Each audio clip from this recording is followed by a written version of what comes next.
Richard and I have been married for more than 10 years, and our life together has always been a patchwork of peaceful comfort and routine. However, beneath the placid exterior, a storm was building that neither of us could foresee. One evening after the sun had set, and our living room was bathed in a warm, misleading light, Richard sat me down with an anxious yet determined expression in his eyes. He was going to reveal something that would tear apart our marriage itself. His proposal had me doubting everything I believed to be true about love, trust, and the depths of human desire, because it was so startling and completely strange. What could possibly motivate a guy to ask for something so unimaginable? The year is 1970, and the air is heavy with the smell of change both outside and inside our small suburban American house. I'm Barbara, a 32-year-old lady with eyes that have witnessed too much of the intricacies of life and hair the color of fall foliage. Richard. My spouse is a 35-year-old man with a strong jawline and a look that frequently pierces the soul. Then there is Wolf, our German shepherd, whose fur is as dark as the secrets we hold, and who is devoted and constant. As I settle in the living room, pen in hand, prepared to untangle the strands of our life together, the sun peeks through the curtains and casts lengthy shadows. Our lives had been a tapestry of typical days, intertwined with love, regularity, and the odd quarrel. However, beneath this apparently ordinary fabric were strands of unsaid yearning that would eventually cause our marriage to fall apart. Not because there was a significant incident that day, but rather because Richard returned home that day with a look in his eyes that I had never seen before. I can still clearly recall that day. In our relationship, he was usually the stoic one, the rock, but that night something was different. His hands were fumbling with the keys as he set them on the kitchen counter, and his normally composed manner gave way to a jittery vitality. Barbara, I need to talk to you about something that might sound strange, he said in a low, nearly whispery voice. I stopped feeling the seriousness of what was about to happen, my heart pounding. Richard, what is it? Despite the tempest building within of me, I asked in a firm voice. He inhaled deeply while looking directly into my eyes, maybe seeking pardon or understanding. I've been thinking about us and our life together a lot recently, and I've realized that I need something that may make all the difference. It was as though his words had sucked out all the oxygen, making the space feel smaller and the air heavier. I waited while my thoughts raced through potential outcomes, none of which could have prepared me for what he would say.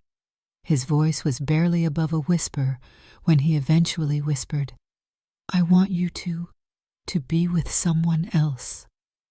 The words hung between us like a forbidden fruit. I felt the shock like a physical blow. I tried to take in his plea as I stood there, my mouth hanging open. In addition to the suggestion itself, it also held elements of betrayal, desire, and possibly even love. Why was all I could manage my voice, a mixture of hurt and bewilderment. Richard averted his eyes and turned to face Wolf, who was lying at his feet with his ears pricked up, as though he was also hearing this admission. Because I think it might save us, he said, his voice growing stronger. I believe it might restore the excitement and fire we've lost. As I attempted to understand his reasoning, the room whirled a little. Here was my husband, the man I had promised to be with for the rest of my life, implying that I should share myself with someone else. It was a challenge to the core of our partnership, not merely a breach of our vows. I'm going to tell you a story that will shock you as I sit here with my pen in hand. It's a story of love treachery and a request so strange that it will make you wonder about human relationships in general.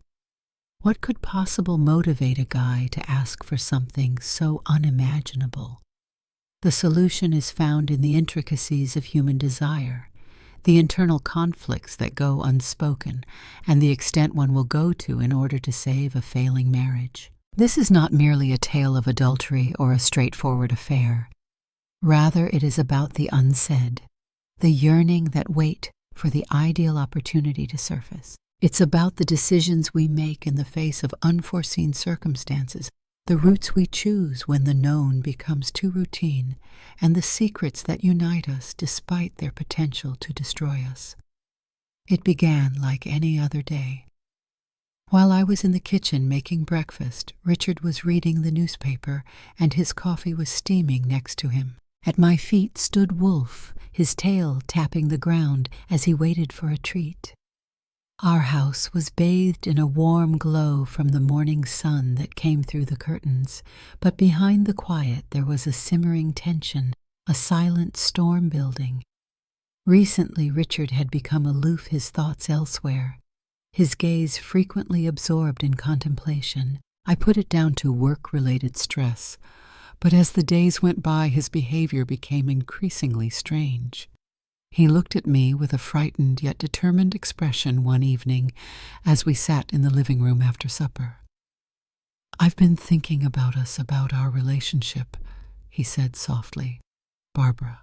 With my heart pounding, I put my book down. Would he come clean about his affair now, or perhaps declare that you want a divorce, Richard? "What about our relationship?"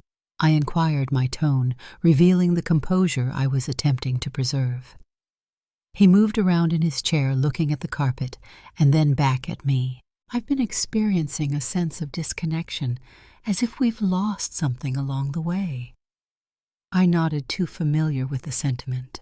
It was true that the excitement and flair that characterized our early days together had faded. The words were heavy with the weight of our mutual knowledge, and I confessed that I had felt it too. With his hands clasped together as though to support himself, Richard inhaled deeply. "I've been reading and researching ways to reignite that fire, and I've reached what may seem like an unusual conclusion."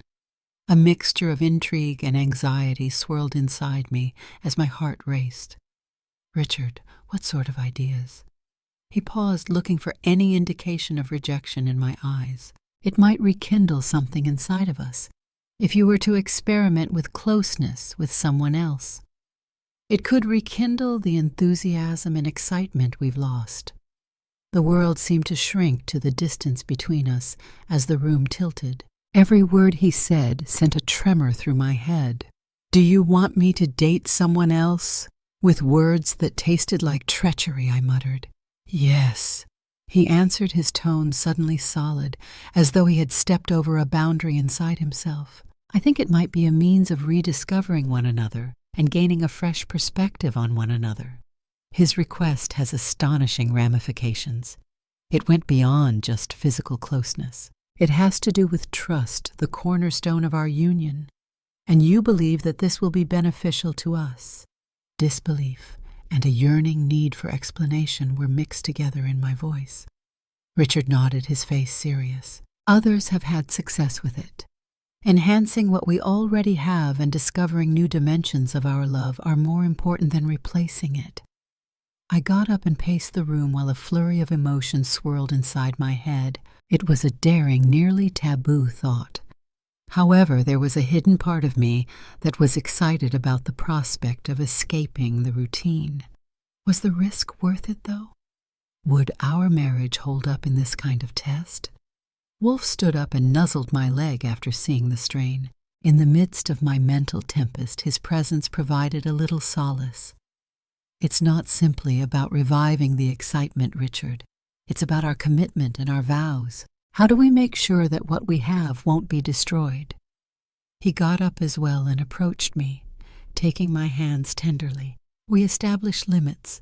Every step is communicated. We stop if either of us feels uneasy at any time. Barbara, it's all about trust. Have faith that we can explore and still return to one another with greater strength." Similar to a Pandora's box, the concept held the possibility of both chaos and a fresh start. When I gazed into Richard's eyes, I saw not just the guy I married, but also a man who was prepared to risk everything for our love. And if I concur, I began speaking hardly louder than a whisper. Who might this other individual be? Richard's eyes remained fixed. "That you would choose my love. Someone who respects our boundaries and with whom you feel at ease. As I considered the seriousness of his remarks, the only sound in the room was the ticking of the clock, and every second seemed to drag on forever. This was an opportunity to rethink our relationship and question the status quo, but at what price I made the choice. A fork in the road where my decision will influence not only our future, but also the core of our identity as a couple. My mind was racing as I sat down again, knowing that no matter what I chose, our lives would never be the same. The chamber was darkened by the setting light, reflecting the ambiguity inside. What was it Richard was going to say that would make all the difference? The only sound in the room was the ticking of the clock, which seemed to go on forever. Richard inhaled deeply as he fixed his gaze on mine, looking for something I wasn't yet able to comprehend. His voice was hardly audible above a whisper as he began. "I've had this fantasy. I've never informed anyone about it, including you, but I must tell you now." My thoughts were racing. Dreams. How could he possibly have fantasies that he felt compelled to come clean about so gravely? Slowly and deliberately, he added, "It's about watching you." I've had a fantasy. I experienced a chilling jolt of shock as the room whirled. Alongside Wolf, my voice trembled as I echoed, "Yes," he said, his eyes now a mixture of want and dread. "I'd like to see him with you." The weight of his confession hung heavy in the air. I felt astonishment at first, followed by dread and then an odd fascination. Was this a test? A perverse game? Or had he really wanted this? I got up unsteady on my feet and went to the window, needing time to think. Outside it was dark, and the long shadows created by the lamps appeared to reflect the chaos inside of me. "Richard, this is more than I could have ever dreamed," I said, a trace of curiosity mixed with bewilderment in my voice. "Why would you desire such a thing?" As though he was scared to upset the delicate balance of our discourse, he followed me, staying near, but not touching.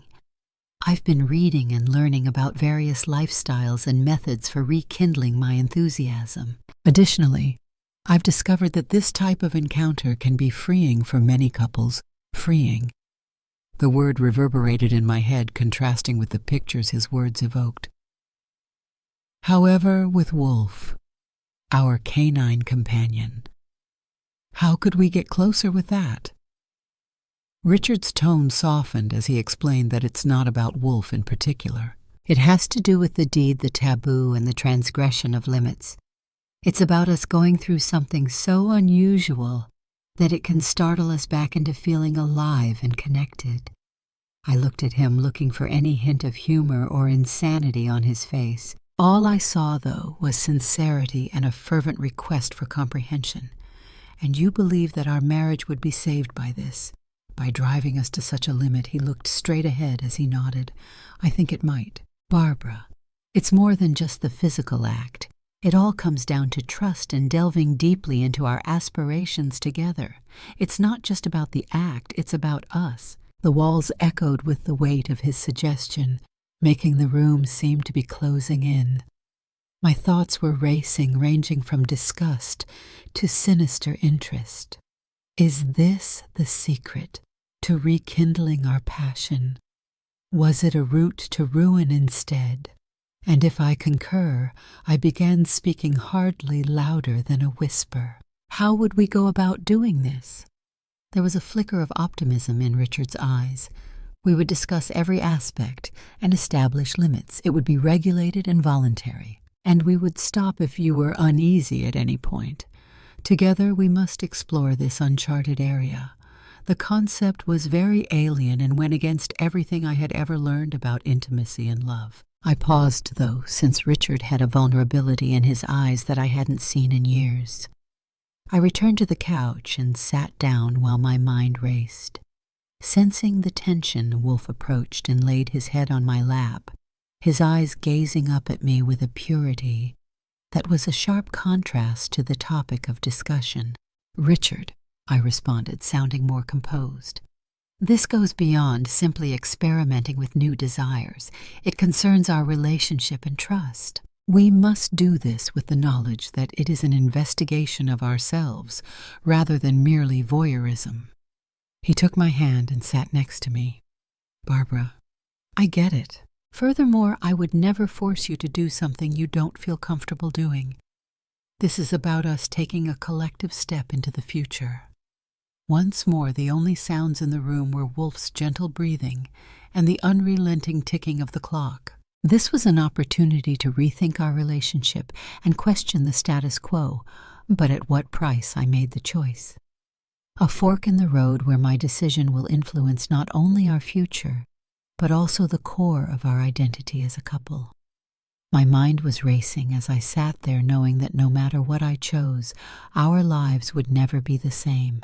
The chamber was darkened by the setting light reflecting the ambiguity inside. What was it Richard was going to say that would make all the difference? Between us, the weight of his confession hovered like a silent question mark. Were we really going to go into such unexplored territory? And if we did, would we lose each other or discover ourselves in the depths? Weeks passed, and Richard's plea hung in the air like a dense mist. I was caught between disgust and an odd need to learn more about him and explore the depths of his mind. Unspoken queries and the obvious tension of the unmet desire he had acknowledged caused our chats to become awkward. After a very quiet supper one evening, Richard came up to me with a tenderness that was almost tragic. I realize this is a lot to ask, but I really need it, Barbara. I have to find out if this will strengthen our bond or if it will drive us away. Wolf was sleeping by the hearth, his tail swaying languidly when I turned to face him. Even though the idea was horrifying, I felt compelled to investigate this shadowy area of Richard's mind to determine whether it could truly strengthen or weaken us. "Okay," I said in a barely audible whisper. "I will." After the choice was made, the mood in our house changed. There was a dread, a peculiar excitement, and a sense of expectation. What would happen if I accepted Richard's strange fantasy at last? The days that followed were a haze of planning, establishing limits, and talking about the implications for us. Richard was very thorough, making sure that every aspect was decided upon, and that every possibility was taken into account. He desired for this to be more than a show. It was an act of love. We selected a night with a full moon which gave our bedroom window a spooky glow. Everything had been set up by Richard, including the mood lighting and making sure Wolf was at ease. There was no going back now, even though it felt like I was entering a nightmare or a dream. My heart thumped in my chest as the time drew near, and I felt a mixture of curiosity and anxiety. Richard observed me with a mixture of anxiety and desire in his eyes. He led me toward a space. He had prepared, his eyes serene yet vigilant after taking my hand. With a calming tone that calmed my fears, Richard added, "Remember, we stop if you're uncomfortable." Feeling the pressure of the moment, I nodded. This was about trust and delving into the depths of our desires together, not simply about physical closeness. I felt Wolf's warmth and the rhythmic beat of his heart as I sat on the side of the bed and ran my fingers over his fur. Richard was sitting next to me, which was consoling. His voice was quiet and soothing as he started talking, explaining what would happen next to me. "Barbara, it's about us, about pushing boundaries together, about going through something so unusual that it might startle us back into living." With the exception of our breathing and the subtle thud of Wolf's tail, the room was quiet. Richard's hand on my back was a kind word of support. I gradually started to grasp his meaning of emancipation. The breaking of conventions, the investigation of the taboo, and the faith we were putting in one another were more important than the act itself. Richard's breath caught as I drew nearer to Wolf, and his gaze met mine. Time seemed to pause for a moment, and the outside world vanished from existence. Richard's eyes were weighted with expectation and a peculiar kind of affection that I could feel. A dance between the known and the unknown, the act itself was bizarre. Richard observed his face displaying a mixture of deep passion and intrigue. It seemed as though this forbidden desire was giving him a fresh perspective on me and us. After that, there was a thick silence in the room, only broken by the gentle sounds of our breathing. Richard approached and put his arms around me with a soft, almost respectful touch. With emotion in his voice, he whispered, "Thank you for believing in me and in us." As the reality of what we had just experienced set in, I leaned into him and felt the warmth of his body. Though there was a deep concern about where we would go from here, there was also a sense of intimacy and having stepped into the unknown together. We lay in bed, kept our bodies close, and had our minds racing as the night went on. We talked about everything, including the moral ramifications and the emotional consequences. We had yet to really comprehend the extent to which this experience had altered us, but it was evident. I glanced at Richard's calm yet contemplative face as the room began to light up with the arrival of dawn. "Is this going to save us?" I inquired in a quiet voice, looking for confirmation. He put his hand in mine and said, "I think it's a step toward mutual understanding we never imagined feasible. But Barbara, it's only a step. We must continue to walk together." Our shared secret gave rise to a deeper relationship and a new form of intimacy in the days that followed. There was a question of whether we had gone too far too, and there was also a sense of unease. Now our relationship was a tapestry made up of strands representing the extraordinary desires that were explored and boundaries that were stretched. Whether this act of trust and exploration would actually reignite the flame of our marriage, or if it would be the spark that engulfed us, would be the real test in the days ahead as we traverse this new territory. I'm still trying to comprehend the intricacies of human desire, the internal struggles that go unspoken, and the extent one will go to in order to rekindle the flame of a failing marriage, as I sit here with pen in hand, still attempting to piece together our existence together. What we did had more to do with the unsaid, the impulses that wait for the appropriate time to surface, than it did with adultery or a straightforward affair. Looking back, I question whether we have actually discovered who we are, or if we have lost one another in the midst of our own wants. The solution can be found in the decisions we make, the routes we choose, when the known becomes too routine, and the secrets that unite us despite their potential to destroy us. Wolf's gentle panting as he slept on the floor was the only sound in the peaceful house as the night came to an end. Richard had everything ready, and he was recording every action with his camera hidden in the room's corner. My heart was racing with a mixture of curiosity, anxiety, and a strange sense of obligation, making me feel like a performer in a play for which I had no screenplay. Richard's eyes were on me as I walked toward Wolf, my hands shaking, and they were filled with a mixture of excitement and something darker that I couldn't quite identify. Even though the deed was bizarre and horrible, I felt as though I was witnessing from outside of my body. The only sounds in the room were Wolf's whimpers and the gentle click of the camera. After it was ended, I felt a deep hollow where my relationship with Richard ought to have been. This startling incident had immediate and noticeable effects. The weight of what we had just done and unanswered questions weighed heavily on the heavy quiet between us. With deliberate, almost respectful gestures, Richard switched off the camera. He approached me with a soft touch and eyes that searched mine for any indication of understanding or remorse. Was it helpful? Was it, I asked, still trying to make sense of the flurry of feelings, my voice just above a whisper. With a thoughtful gaze, Richard inhaled deeply. "Barbara, I believe it has opened a gateway to knowing aspects of ourselves that we have kept concealed." The air was heavy with the consequences of what we had done, and the room felt colder now. I turned to face Wolf, who had moved into his corner and stopped waving his tail. Maybe it was my guilt flashing back at me, but the innocence in his eyes appeared to indict us. "Richard, we must discuss this." As the shock gave way to a need for clarification, I spoke in a steadier tone. "For us, what does this mean? For our union, with a nod, he drew me in and put his arms around me in a protective embrace. It indicates that collectively we have ventured into the unknown.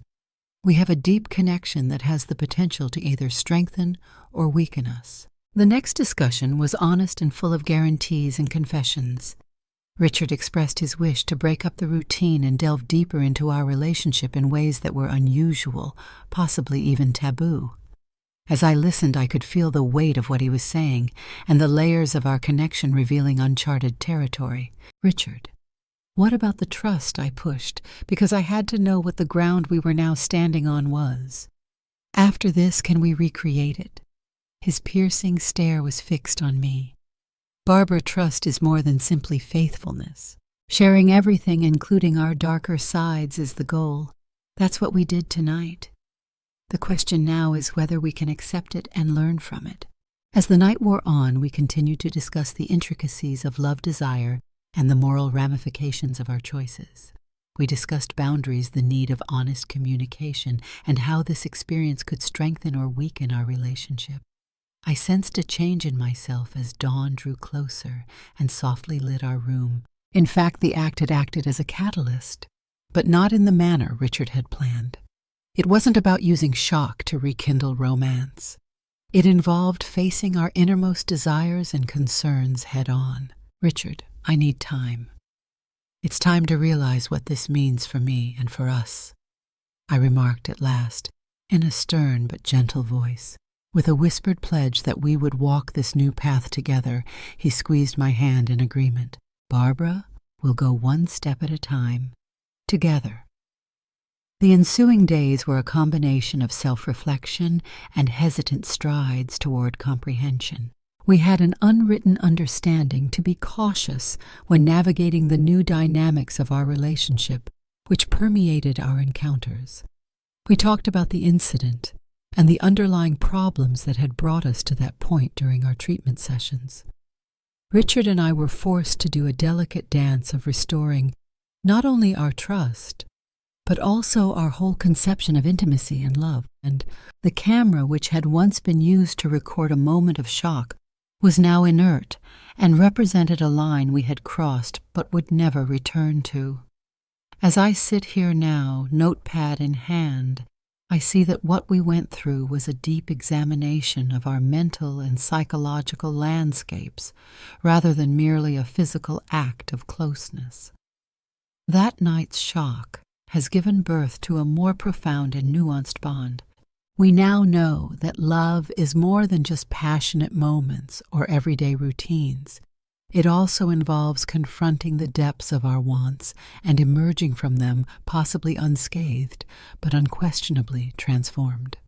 Once on the verge of monotony, our marriage now has a deeper meaning and a shared secret that unites us in ways we are constantly discovering. Richard's strange requests that night and our trip through the fallout are all part of a story about the complexity of people, the extent we will go to in order to rekindle a relationship, and the unexpected routes that might lead to understanding and possibly even a different sort of love. The following morning was a time of silence, louder than words could express. I couldn't stand to listen to Richard try to talk, to justify, to explain maybe. The deed had caused a rift that could not be healed by words rather than bringing us closer. I said in a firm but icy voice, I can't do this, Richard. What transpired and what you desired are too much for me to handle. His eyes were filled with a mixture of perplexity and sadness as he gazed at me. He whispered, I thought it might help us. But his words were incoherent. I left the life we had created, the memories, and the puppy that had inadvertently turned into a pawn in our marriage game behind as I packed my bags. I turned to look at Wolf as I left, and he gave me that naive expression, oblivious to the tempest he had been in the epicenter of. Our marriage came to an end when the door closed behind me, closing a chapter that I would always remember, but could never forgive. After leaving Richard and the lingering memories of that night, what would Barbara's life be like? The initial days were a flurry of feelings, a tornado of relief and grief, liberation and guilt. The echoes of our past would no longer haunt every aspect of the tiny flat I rented on the opposite side of town. This silence was not the stifling calm of a shared secret. Rather, it was the silence of solitude. My days were devoted to unpacking my thoughts and my possessions. Every object I put in its new location was a step toward taking back my identity and independence. But every picture I hung and book I put on the shelf brought back memories of that night, casting a shadow over my fresh start. In addition to dealing with the fallout from our marriage, I began therapy in order to better understand myself and peel back the layers of my own anxieties and wants. My therapist, Dr. Helen, was understanding, and her office was a safe haven where I could be vulnerable without fear of criticism. "What you went through, Barbara, was traumatic," she said softly during one session. "It's not only about the deed, it's also about the breach of personal boundaries and the betrayal of trust." Feeling the weight of her words, I nodded. "I feel as though I've lost a piece of who I am." My voice broke as I admitted it. "Barbara, it's not lost. It's buried behind the debris of your previous partnership. We will endeavor to identify it and restore your feeling of self." Therapy became my lifeline, a safe haven where I could face my fears.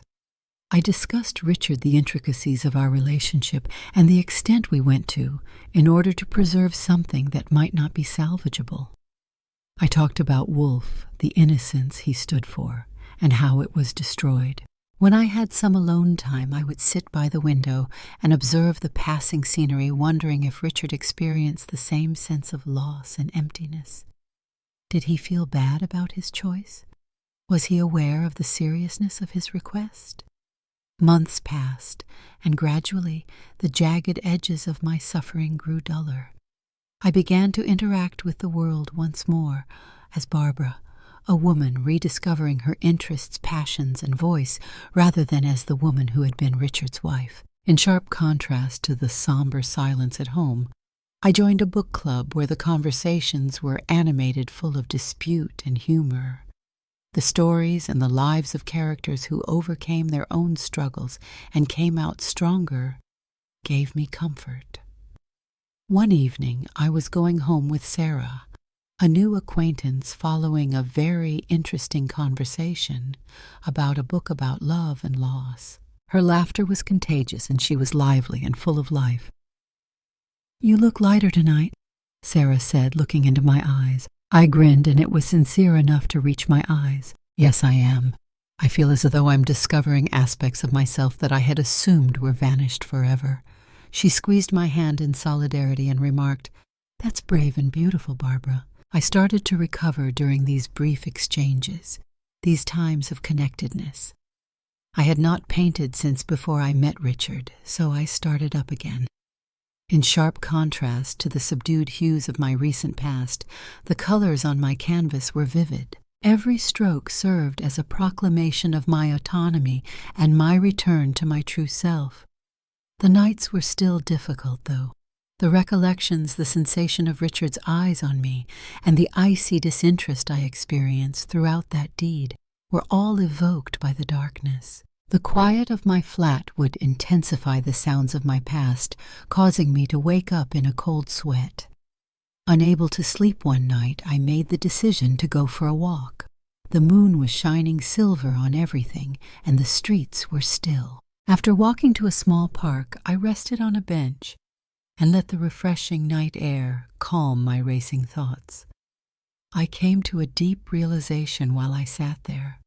Even though it was ugly, Richard's wants had not been the only reason for the deed with Wolf. It was a mirror that reflected back to me the aspects of myself that I had neglected, the limits that I had crossed. It sparked growth and transformation, even if it took me in a direction I never would have. The insight provided me with a fresh perspective on my journey, but it did not take away the hurt or the betrayal. I was more than Richard's fantasy victim. As a survivor, I learned how to handle the difficulties of love, trust, and human connections. That night, I came home determined. That night wouldn't define me. I would describe myself. Maybe, just maybe, I would find love again, and I would keep healing, exploring, and living a love that valued trust, respected limits, and celebrated both the commonplace and the remarkable. I felt a calmness I hadn't experienced in months as I laid in bed with the first rays of morning peeking through my window. For the first time in a long time, I had the power to influence the future, even though it was uncertain, knowing that I was now Barbara, the woman entire and mending, rather than just Barbara the wife. I closed my eyes and prepared to face whatever lay ahead. If you liked the article, please remember to like, comment, and subscribe. This will enable us to produce stories for you that are more captivating.